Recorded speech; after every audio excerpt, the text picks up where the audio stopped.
Good morning all. This is a demonstration of the Top Knot Carpentry and Joinery scheduling tool that was built late last week. It is located underneath the projects application. There is now a new tab called Scheduler.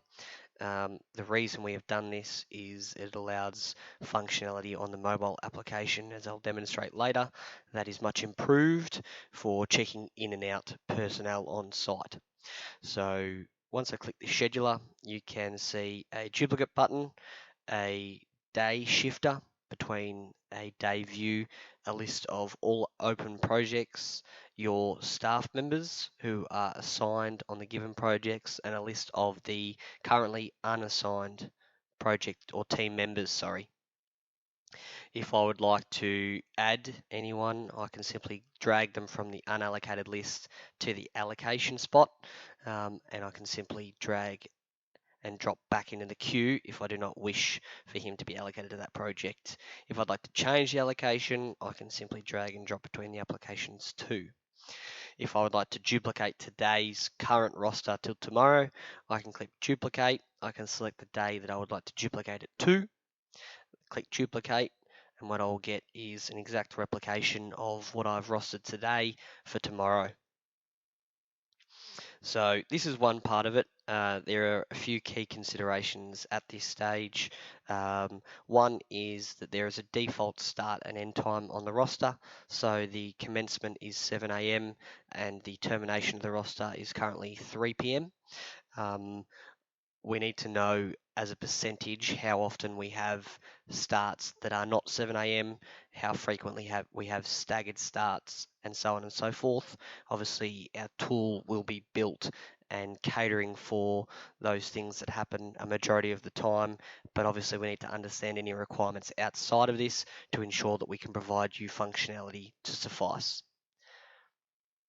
So this is the web view to demonstrate the phone view. Let me click here. So we see on our project, as you can see on the web, you can see the 25 Ennis Street project, which I've selected, and there is a new button in here called Staff.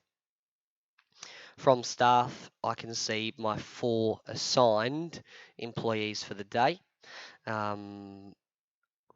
Once I select one of my employees, I can check them in one by one, and would be obviously at the commencement of a day. I would expect people to, or supervisors, leading hands, foremans, to be checking in their personnel on the project. So they would be in their project, they would kind of do a head count or look who's around, or as they arrive, just check them into the project as they rock up.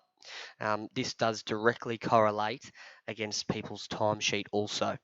So we're trying to suffice 2 requirements in one action.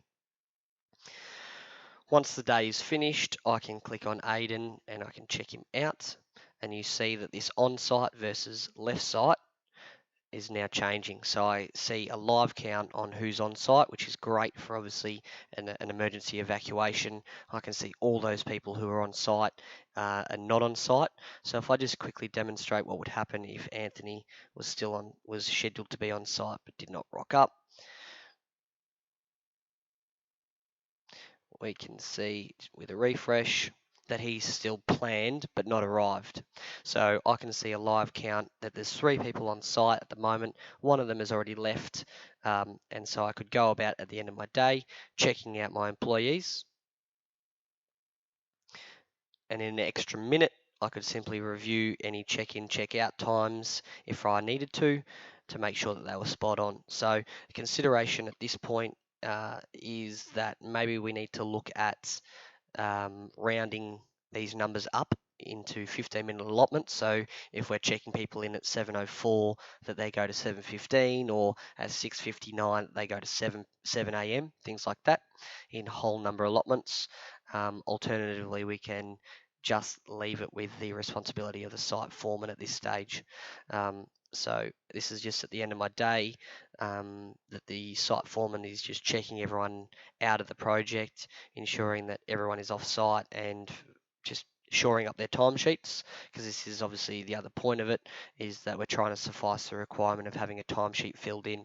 So this obviously removes the need for everybody to have this assigned to their device at this stage, and it only would mean that the foreman, leading hand, etc., would need it on their phones. So you can add a note,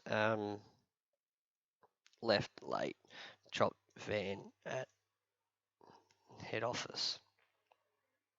And that directly correlates to an employee's timesheet. So, plan not arrived, Anthony never showed up. We have 4 people currently not on site any longer, and I've got no one live on site. Now, to demonstrate what would happen if we clicked over to Tuesday, what happens to Anthony's time, it shows as did not arrive or did not come. So what that means is that VM admin was scheduled to come from 7 till 3 p.m. However, he did not attend site, and hence we're just factoring or disclosing that that actually happened, that he was rostered, but we have no allocated time. So that's the view on mobile at the moment.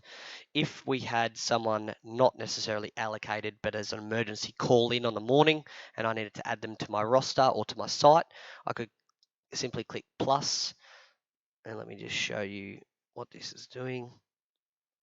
I could click plus and add one of the open staff members. So if I add Callum, do a refresh,